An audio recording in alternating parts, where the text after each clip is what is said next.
Assalamualaikum warahmatullahi wabarakatuh.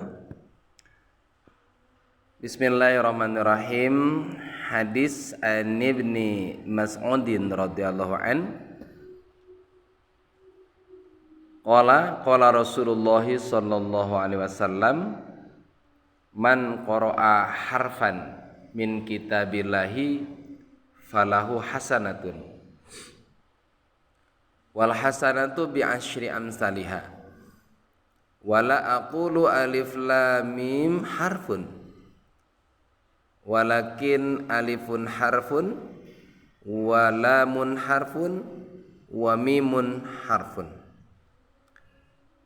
Rawahu Tirmidzi. Rasulullah sallallahu alaihi wasallam bersabda,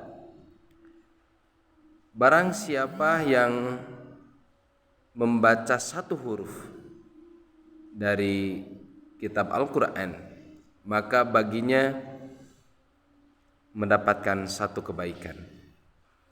Sedangkan satu kebaikan itu sama dengan 10 kebaikan. Aku tidak mengatakan alif lam mim itu satu huruf, akan tetapi alif satu huruf, lam satu huruf, mim satu huruf. Berarti ketika menyebut alif lam mim itu sama dengan 3 kali 10, 30 kebaikan. Hadis diriwayatkan oleh Imam At-Tirmidzi. Ikhwan fillah rahimakumullah, kita tahu bahwa bulan Ramadan disebut sebagai Syahrul Quran, bulannya Al-Quran. Pertama, bahwa di bulan Ramadan kita tahu turunnya Al-Quran. Dikenal ada Nuzulul Quran tanggal 17 Ramadan. Yang kedua, kita tahu bahwa amalan-amalan di bulan Ramadan, pada khutbah tarhib Ramadan Rasulullah SAW menyampaikan bahwa ibadah-ibadah sunnah pada bulan Ramadan maka dianggap menjadi ibadah, pahalanya seperti ibadah wajib.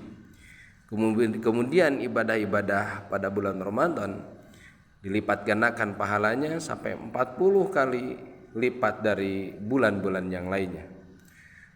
Nafas-nafasnya menjadi tasbih, malam-malamnya menjadi berkah, dan seterusnya. Intinya bahwa bulan Ramadan adalah bulan yang sangat luar biasa. Allah berikan satu kali dalam satu tahun. Bismillahirrahmanirrahim. Terkait hadis tadi, ini adalah merupakan hadis memotivasi kepada kita semua. Al-Quran harus menjadi bagian dari hidup kita. Jangan sampai ada seorang muslim yang tidak bisa baca Al-Quran. Ini sangat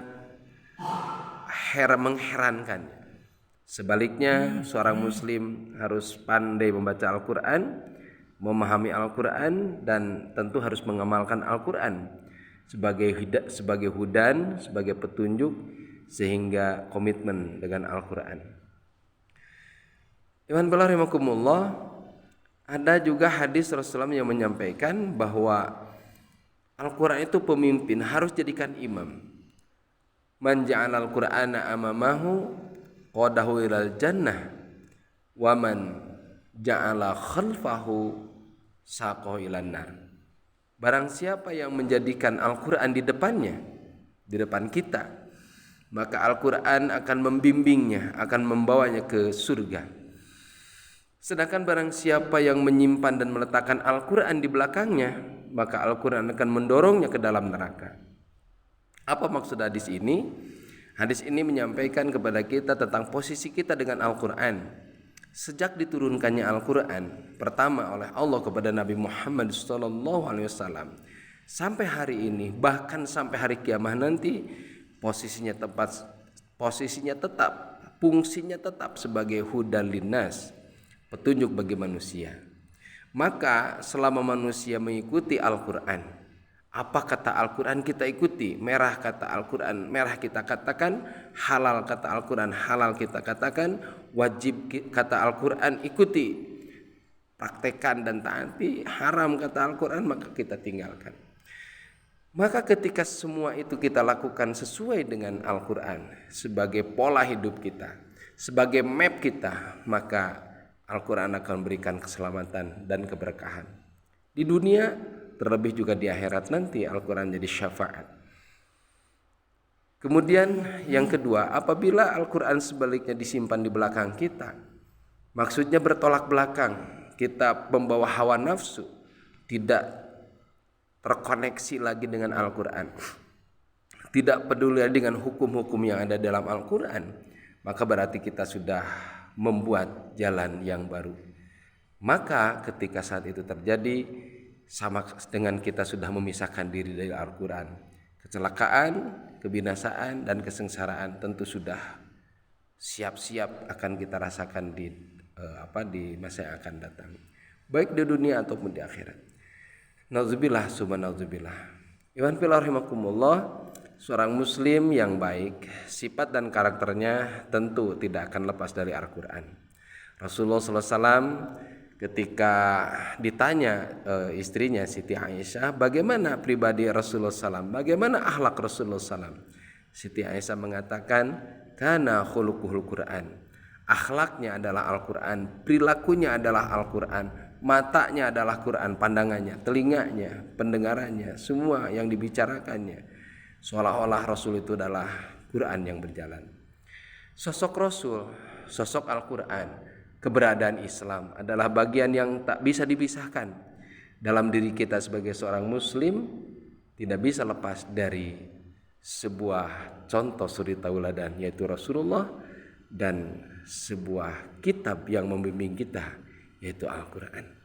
Mudah-mudahan menyongsong bulan Ramadan, Syahrul Quran, jadikan semangat kita terus menggalinya, tidak patah dan tidak patah semangat, terus semangat, kemudian menggali maknanya dan berusaha untuk bisa mengamalkan isinya, sehingga kita menjadi luar biasa seperti luar biasanya Al-Quran.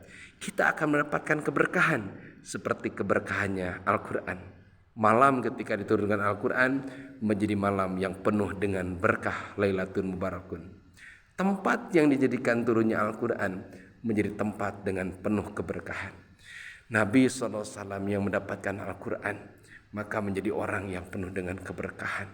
Dan siapapun yang membawa dan mengamalkan Al-Quran, hari-harinya, hidupnya akan penuh dengan kebaikan demi kebaikan. Mudah-mudahan kita dapat menjadi bagian yang memuliakan Al-Quran, dan Al-Quran menjadi syafaat nanti pada hari kiamat.